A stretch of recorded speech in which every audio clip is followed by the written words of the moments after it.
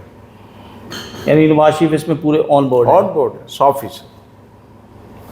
Thank you. Muzammil سہروردی صاحب ہمارے ساتھ موجود تھے. آپ کو پروگرام کیسے لگا ہمیں ضرور بتائیے گا. اجازت دیں. اللہ حافظ.